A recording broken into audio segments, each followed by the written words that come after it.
শিৱসাগৰ বিধানসভাৰ সমষ্টিৰ বিধায়ক তথা ৰাইজৰ দলৰ সভাপতি অখিল গগৈয়ে শান্তিপুৰ গাঁও পঞ্চায়তৰ অন্তৰ্গত নকটানী কৈজান সৌৰাগুৰি গটঙা চেৰিপুৰীয়া বোকাবিল আদিত পৃথকে পৃথকে কেইবাখনো সভাত অংশ লয়।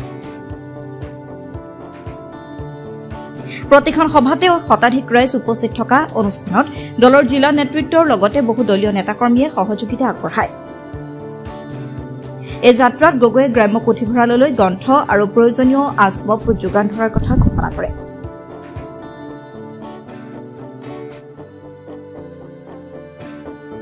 জাতীয় জাগৰণ যাত্ৰাৰ জৰিয়তে আমি 2026 চনৰ যুদ্ধ ঘোষণা নিৰ্বাচনী যুদ্ধ ঘোষণা কৰিছো আৰু অসমৰ ৰাইজক ক'ব খুজিছো যে এনে হিন্দু মুছলমানৰ ৰাজনীতি কৰি থাকি আমাৰ একো উপকাৰ নাই। তাৰ বিপৰীতে যদি আমি অসমৰ প্ৰত্যেকডৰা পথাৰত পানী যোগান যদি কৰিব পাৰো তেতিয়া 3বাৰ খেতি কৰিব পাৰিম, অসমীয়া মানুহ ধনী হ'ম।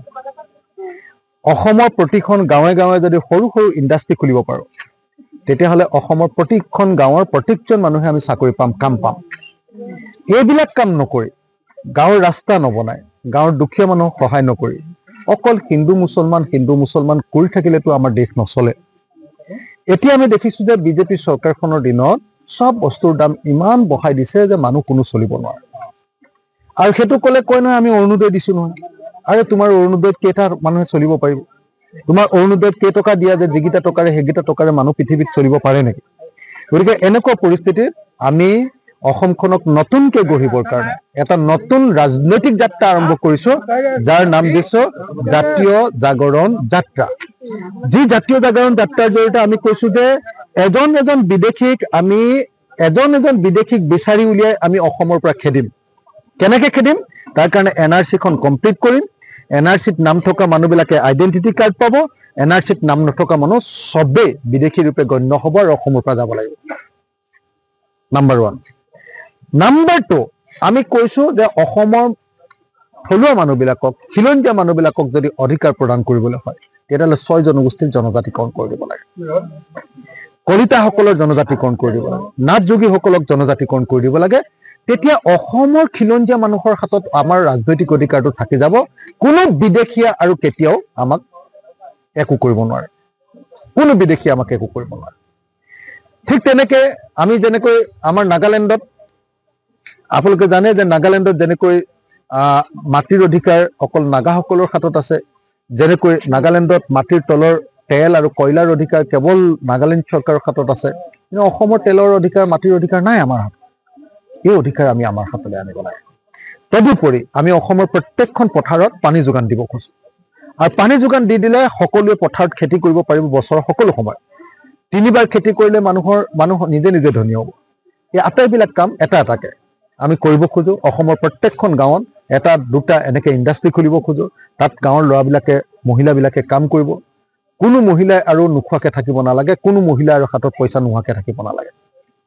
তো এনেকুৱা ধৰণৰ এখন নতুন অসম গঢ়িবৰ কাৰণে, মানুহৰ মাজত চেতনা বৃদ্ধি কৰিবৰ কাৰণে, মানুহৰ মাজত প্ৰচাৰ কৰিবৰ কাৰণে, মানুহক সংগঠিত কৰিবৰ কাৰণে আৰু জাতিটোক ঐক্যবদ্ধ কৰিবৰ কাৰণে আজিৰ পৰা আমি এই যাত্ৰা আৰম্ভ কৰিছো।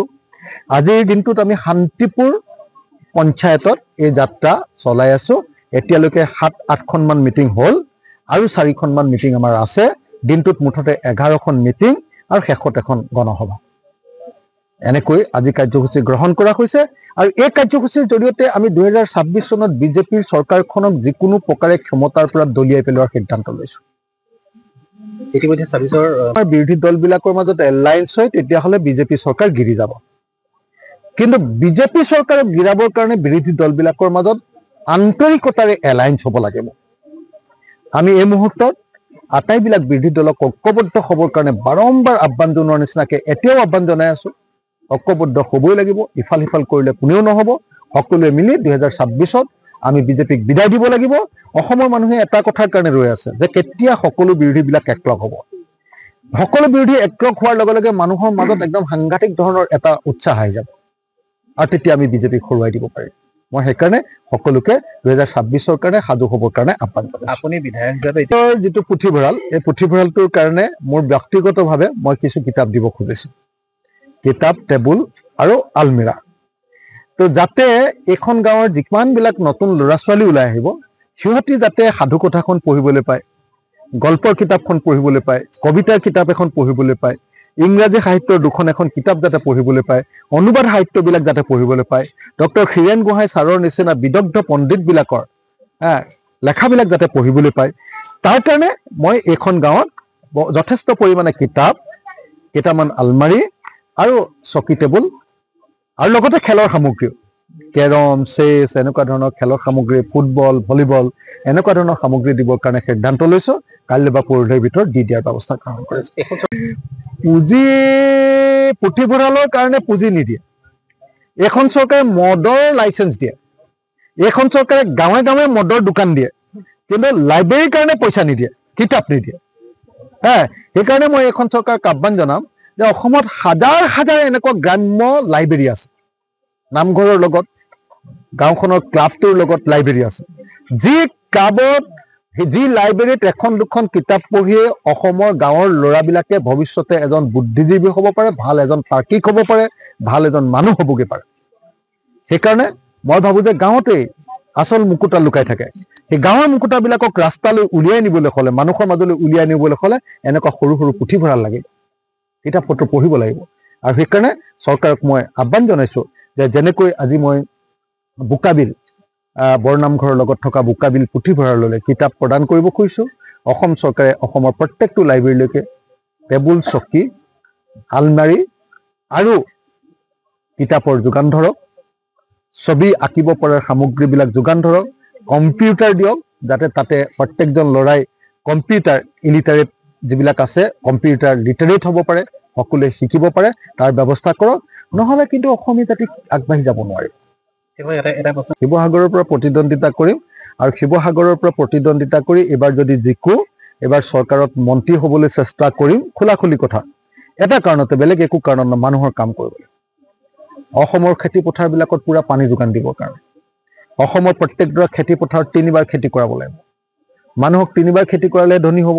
এবাৰ খেতি কৰি যদি বানপানীৰ কাৰণে খেতি কৰিব নোৱাৰে কেনেকৈ ধনী হ'ব? এবাৰ খেতি কৰি যদি আকৌ ভেকুলী বিয়া পাতিব লাগে তেতিয়াহ'লে ক'ত মানুহ ধনী হ'ব? পানী যদি নহয়, পানী যোগান দিব ব্যৱস্থা কৰিব লাগিব। গতিকে মই ভাবোঁ যে 2026ত এইবাৰ শিৱসাগৰৰ পৰা জয়ী হ'বলৈ চেষ্টা কৰিম, ৰাইজে নিশ্চয় জিকাব। আৰু যদি শিৱসাগৰৰ পৰা জিকো আৰু যদি চৰকাৰৰ অংশীদাৰ হওঁ, তেতিয়াহ'লে মই শিৱসাগৰে নহয় গোটেই অসমৰ প্ৰত্যেকজন খেতিয়কৰ পথাৰত পানী যোগানৰ ব্যৱস্থা কৰি দিম। গৌৰীসাগৰৰ পৰা চান্দামালিৰ ৰিপৰ্ট, এনজি মিডিয়া। আপোনাৰ সপোনৰ ঘৰখন কেনে হ'ব? আপোনাৰ সন্তান আৰু আপোনজনৰ সৈতে কেনেদৰে কটাব আপোনাৰ আজৰি সময়? এই সকলোবোৰ সমস্যাৰ সমাধান লৈ শুভম গ্ৰুপে আপোনাৰ বাবে লৈ আনিছে আপোনাৰ সপোনৰ ঘৰখন।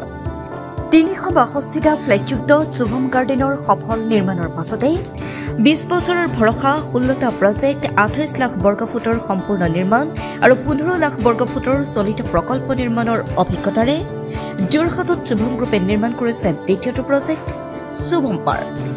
অত্যাধুনিক সা সুবিধাৰে নিৰ্মিত শুভম পাৰ্কত আপোনাৰ আৰু আপোনাৰ সন্তানৰ বাবে থাকিব club, badminton court, community hall, kids play area, splash pool আৰু জিম ক্লাব।